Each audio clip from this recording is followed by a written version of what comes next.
tempo que a gente está.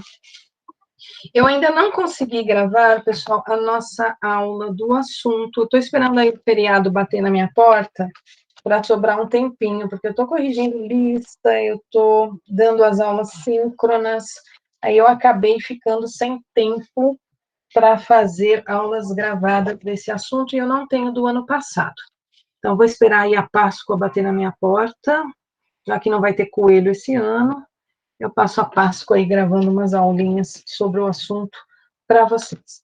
Então, nós já definimos várias coisas na aula passada, densidade, massa específica, já definimos empuxo, já definimos pressão, já definimos peso específico, fomos até pressão de líquidos, tá? Então, um exemplozinho aí só de cálculo de pressão para nós lembrarmos, tá? Coloquem aí no caderno de vocês a data de hoje. Então, vamos lembrar aqui um pouquinho do conceito de pressão.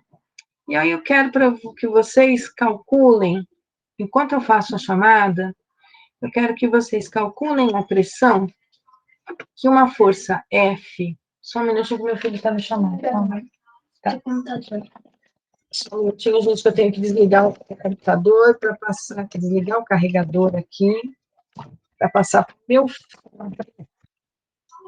Está tendo aula online também. Essas aulas online lá, tá, gente? Fecha a porta para a mamãe, por favor. Então, acabei fechando meu livro sem querer aqui também.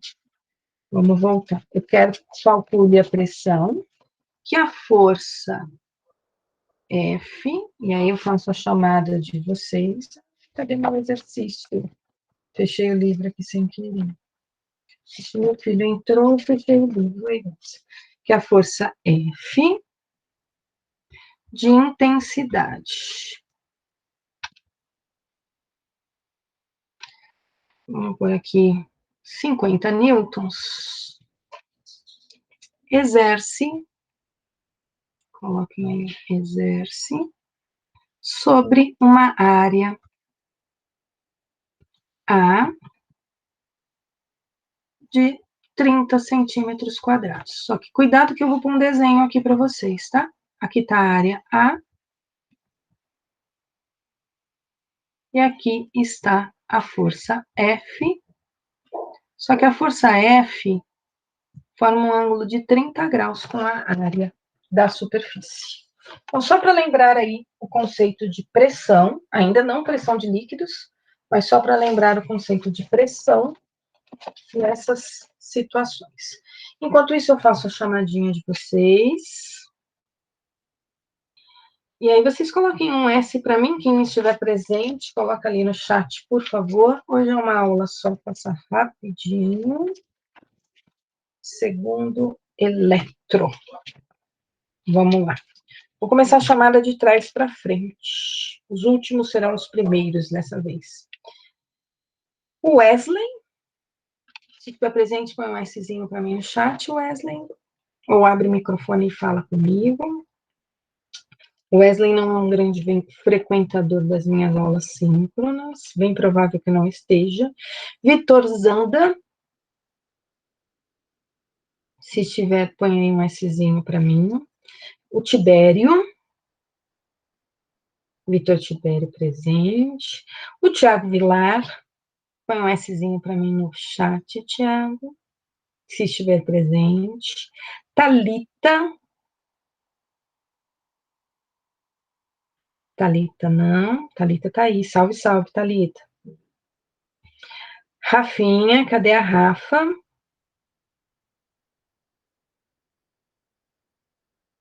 Presente, a Rafa. O Rafael Santos e o Rafael Vicentinho estão presentes. Santos está aí, Vicentinho também. O Pedro Marinho e o Pedro Henrique estão presentes.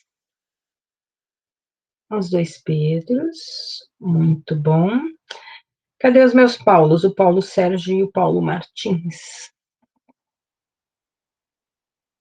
Paulo Sérgio está aí.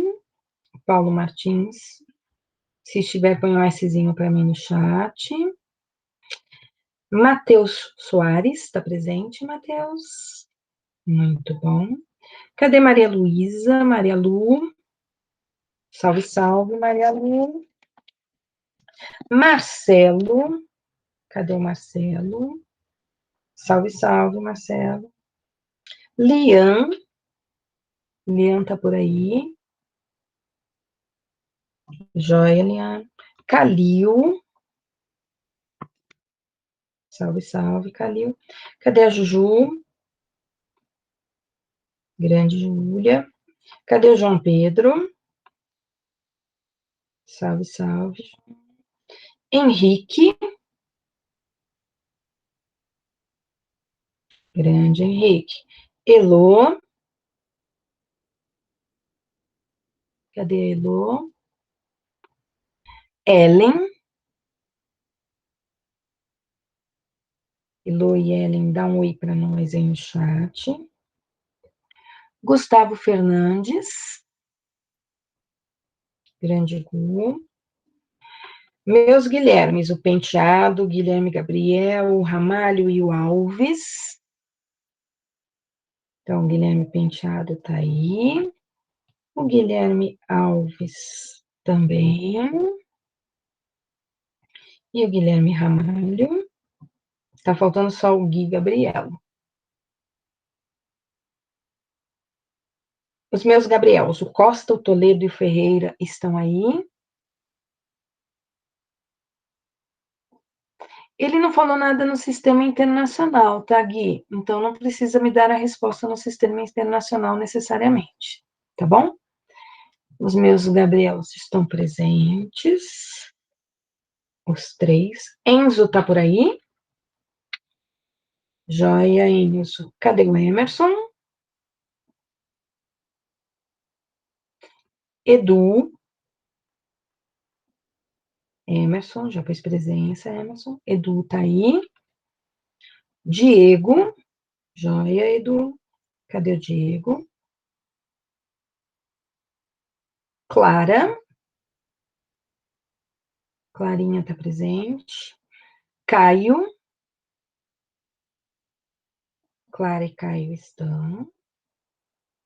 Arthur.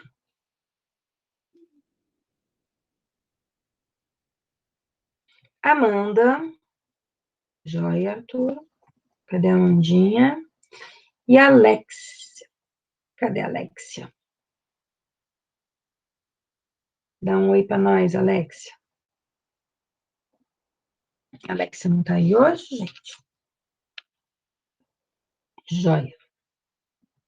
Terminaram?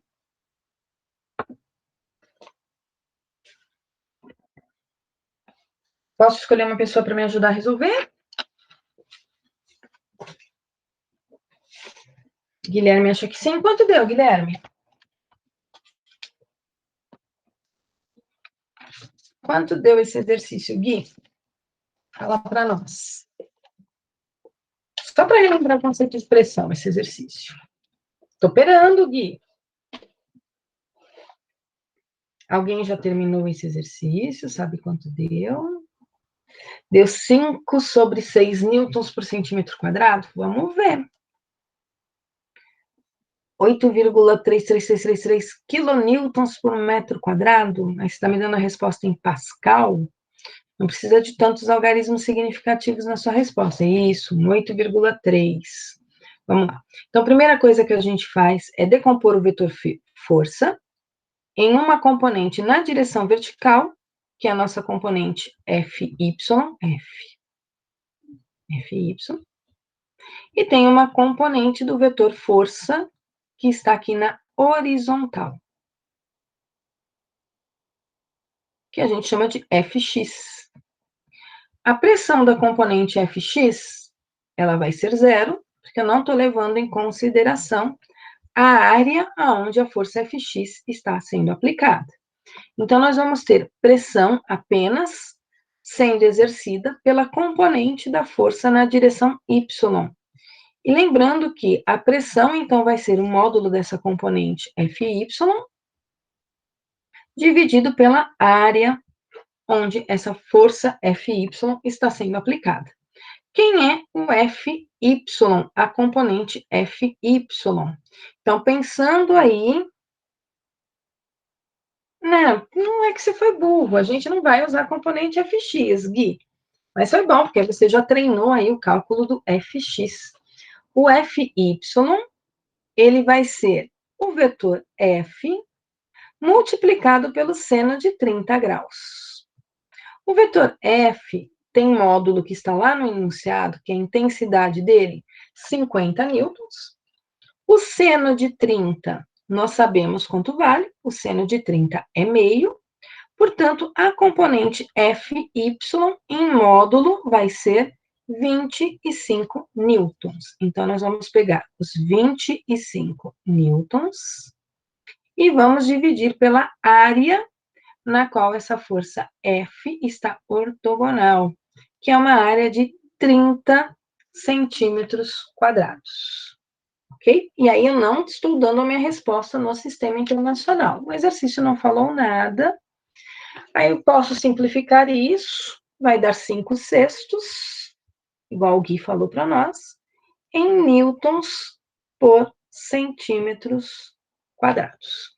Aí, se quiser dar a resposta em Pascal, precisa converter os 6 centímetros quadrados para metros quadrados. Então, isso aqui é só um exemplozinho para nós relembrarmos o conceito de pressão que eu falei na aula passada. Mas eu também avancei na aula passada e falei em pressão de líquidos. E aí eu falei como é que se calculava a pressão de um líquido quando ele estava dentro de um recipiente, no fundo de um recipiente e também em qualquer outra posição dentro desse recipiente, tá? Se eu não me engano, eu cheguei a falar em líquidos não miscíveis, isso é, líquidos que eu colocava dentro de um recipiente e não se misturavam. E aí agora vamos fazer um exemplo dessa situação. Vamos supor aí que nós temos um recipiente cilíndrico, tá? Desse recipiente cilíndrico, eu vou colocar dentro dele 2 líquidos não miscíveis, isso é, 2 líquidos que não se misturam.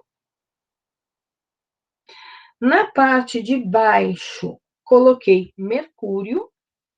Então, aqui embaixo, nós temos mercúrio, Hg. Aqui em cima, eu estou colocando água, H2O.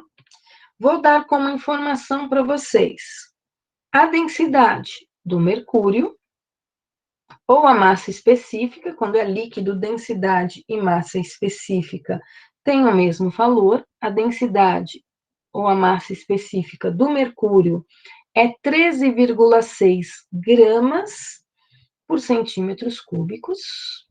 Opa, perdão, é do mercúrio, eu marquei água aqui, é a do mercúrio.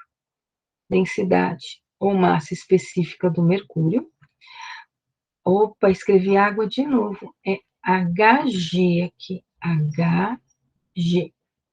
A densidade da água é 1 grama por centímetro cúbico.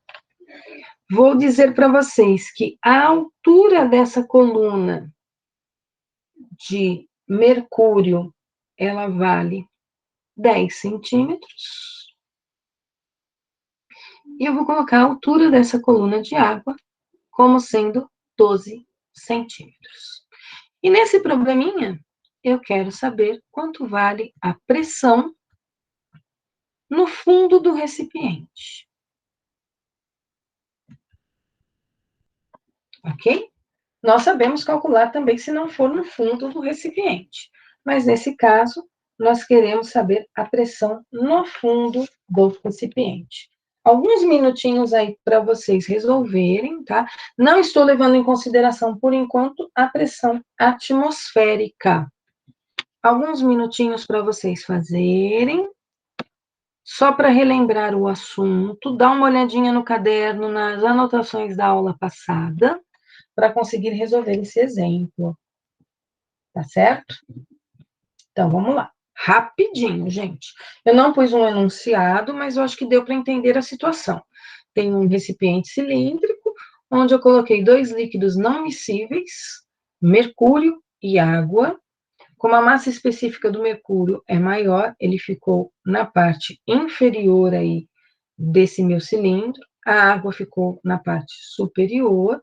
Então, são dois líquidos não miscíveis que não se misturam. Dei a altura da coluna desses líquidos e quero saber a pressão no fundo desse líquido, mas apenas a pressão promovida pelos líquidos que estão aí dentro. Ok? Então, vamos lá, rapidinho, fazer esse exercício.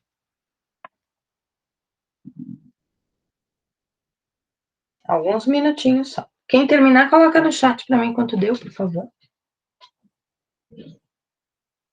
Ah, utilizem a aceleração da gravidade como 10 metros por segundo ao quadrado, tá? O Gabriel já terminou. Gabriel, diz para mim, você converteu as densidades para resolver esse exercício e dar a resposta para mim em Pascal. Ok, muito bom. Converteu a altura também em centímetros para metros? Joia! Muito bom. Mais alguns minutinhos só para ver se o restante da sala confirma sua resposta para mim.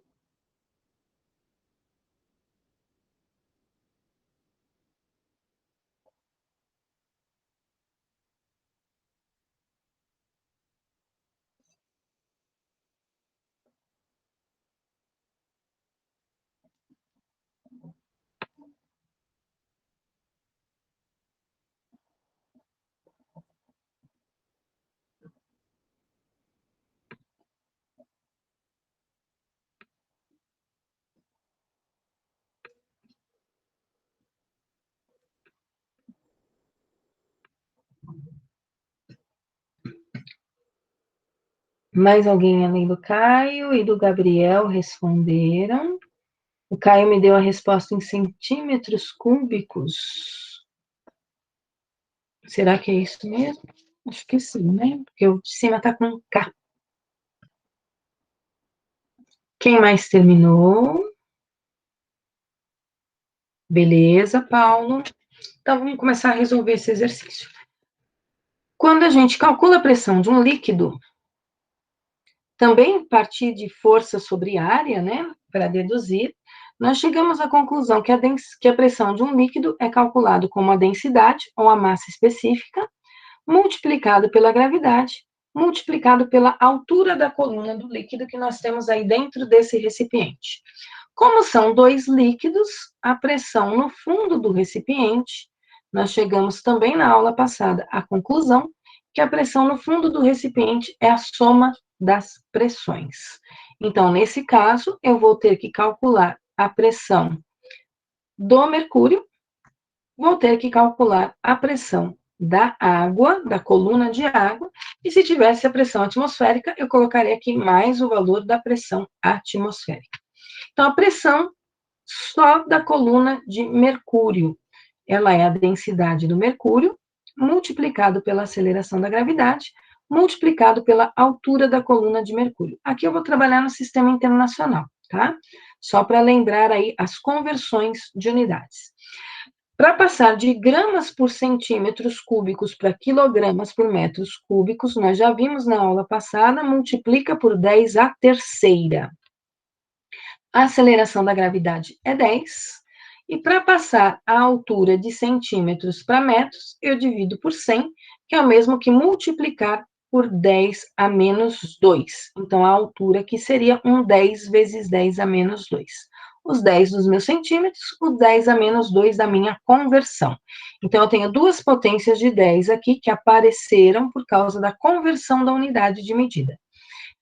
A pressão da coluna de mercúrio, então, vai ser 13,6, conservo as bases 10, quando eu não tenho um expoente aqui em cima, é o mesmo que 1, então, eu tenho 3 com 1, 4, com 1, 5, com menos 2, vai me dar a terceira, certo? 5, 3, 4, 5, 5 menos 2, 3. Unidade disso, estou no sistema internacional, Newton por metro quadrado, ou Pascal. Pressão da coluna de água. Eu vou fazer a mesma coisa, porém com as informações que eu tenho da água.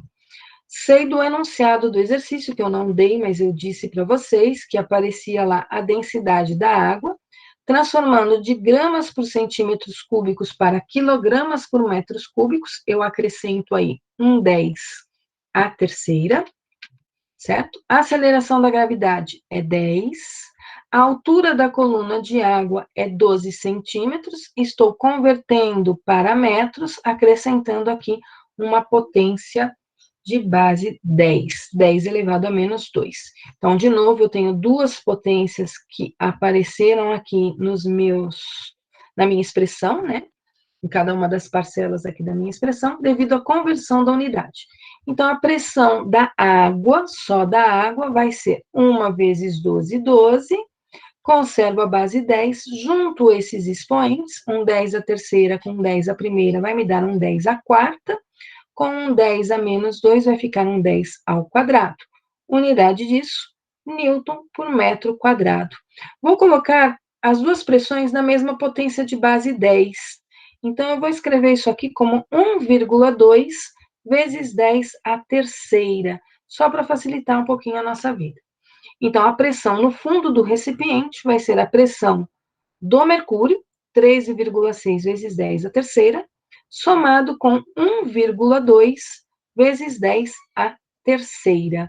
Então, essa pressão vai ser 14,8 vezes 10 à terceira Newton por metro quadrado. O Gabriel trocou esse 10 à terceira pelo símbolo K.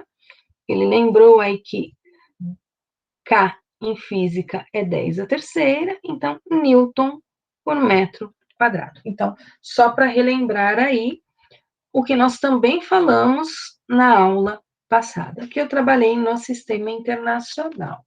Então, quem fez e chegou nessa resposta, fez certinho aí o nosso exercício.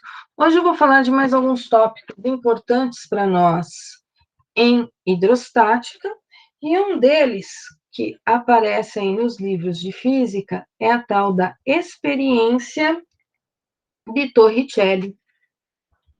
Tá? Então, escrevam aí um pouquinho sobre a experiência que Torricelli fez em hidrostática. Nós já ouvimos falar em Torricelli no ano passado, né? Quando nós chegávamos a calcular uma expressão que partia aí de duas funções, nós usávamos duas funções horárias no movimento para escrever uma equação. Então, não sei se vocês estão lembrados, eu parti da função da velocidade pelo tempo e da função da posição pelo tempo para chegar numa equação que era conhecida como equação de Torricelli, no ano passado. Então, Torricelli, em 1643, ele fez o seguinte experimento. Ele pegou um tubo de ensaio com 1 metro de altura, encheu esse tubo de ensaio de mercúrio e tampou esse tubo de ensaio em uma das extremidades. Então, ele confinou aqui dentro de um tubo de ensaio mercúrio. Isso ele fez ao nível do mar, tá? Encheu um tubo de ensaio de mercúrio. Esse tubo de ensaio, ele era bem comprido, ele tinha uma altura de 1 metro. E aí ele pegou um outro recipiente, também com mercúrio. Ó, não se deve brincar com mercúrio, tá? Mas aí ele estava aí fazendo experimentos com mercúrio. Ele tinha um outro recipiente aberto com mercúrio, onde ele introduziu esse tubo de ensaio de cabeça para baixo aqui dentro desse vaso. Vamos chamar isso aí de vaso, né? Ele mergulhou aqui, ó, o tubo de ensaio. A princípio, tampado, tá? Se estava tampado, tinha aqui 1 metro de altura de mercúrio. O que ele fez? Ele destampou essa base aqui do tubo de ensaio. Quando ele destampou essa base do tubo de ensaio, o que ele observou que aconteceu nessa situação? Ele observou que saiu um pouco. Olha, eu não sei por que ele usou o mercúrio, não, Gui. A gente pode tentar até descobrir por que ele fez isso, mas, se eu não me engano, ele fez com água também, tá?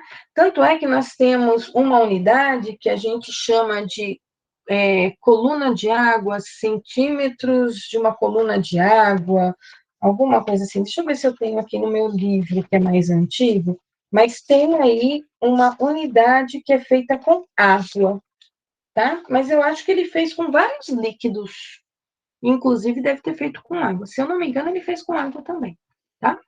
Mas o que nós temos é com mercúrio. Usava-se muito mercúrio antigamente, viu? Não sabiam aí dos problemas que o mercúrio podia causar à nossa saúde.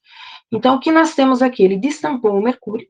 Quando ele destampou isso daqui, ele observou que o nível de mercúrio aqui dentro desse vaso, ele subiu, tá? E por que o mercúrio subiu aqui dentro desse vaso? Uma determinada quantidade aqui modificou a altura dentro desse recipiente. Porque uma parte do líquido do mercúrio que estava dentro do tubo de ensaio acabou saindo, tá?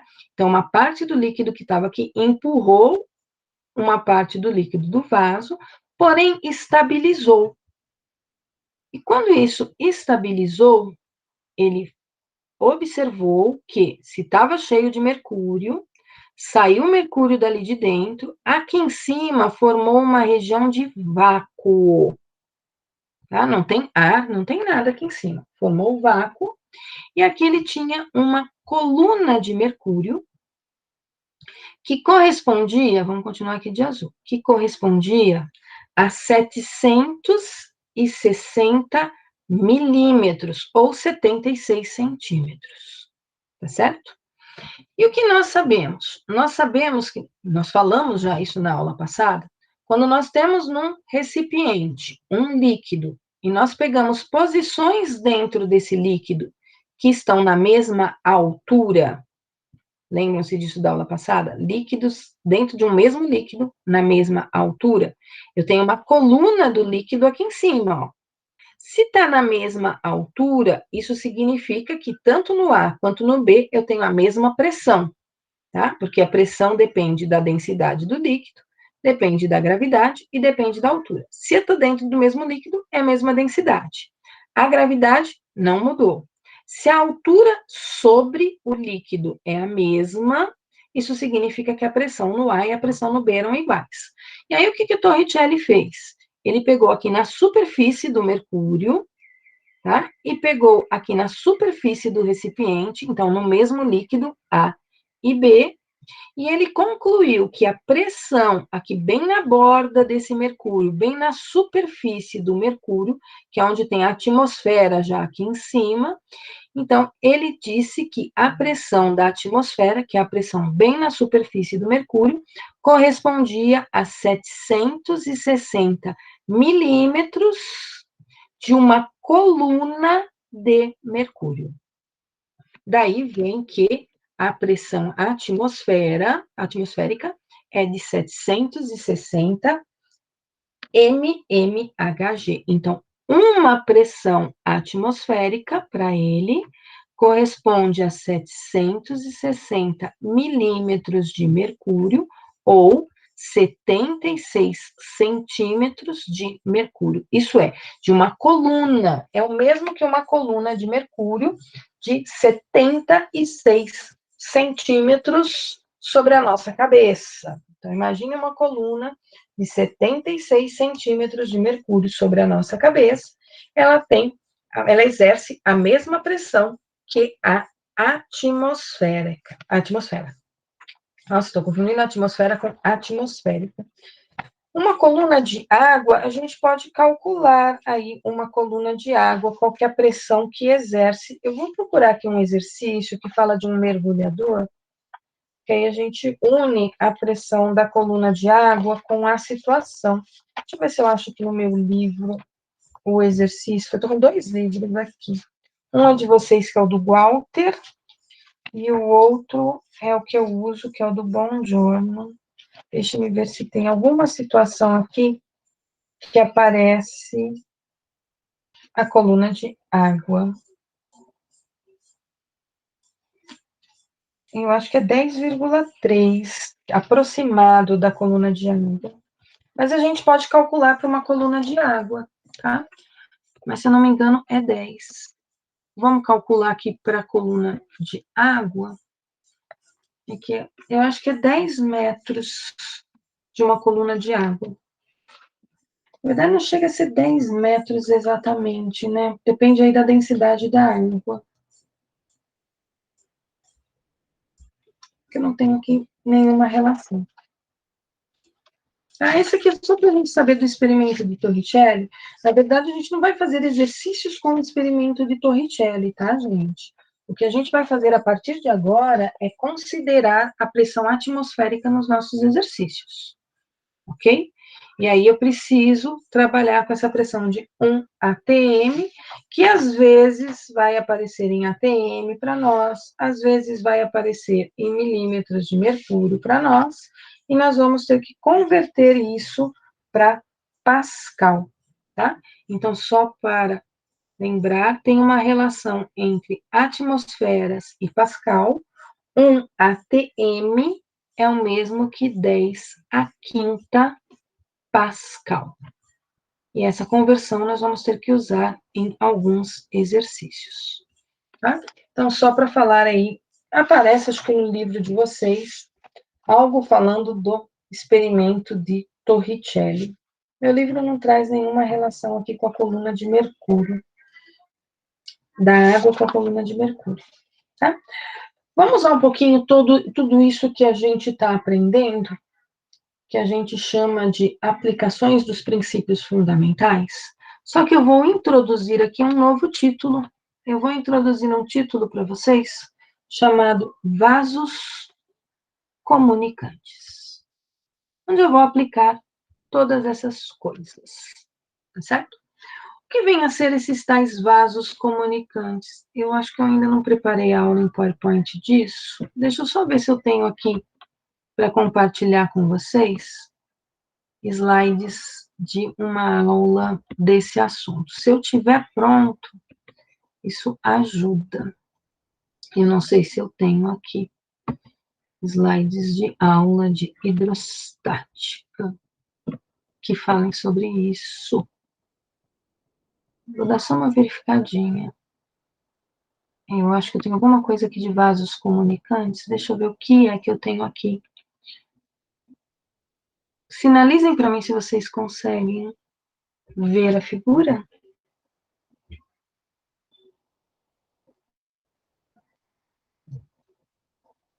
Pode sim, Gabriel. Vocês conseguem ver essa tela que tem um videozinho aqui de vasos comunicantes? É um videozinho que eu peguei aqui da USP. Vocês conseguem ver?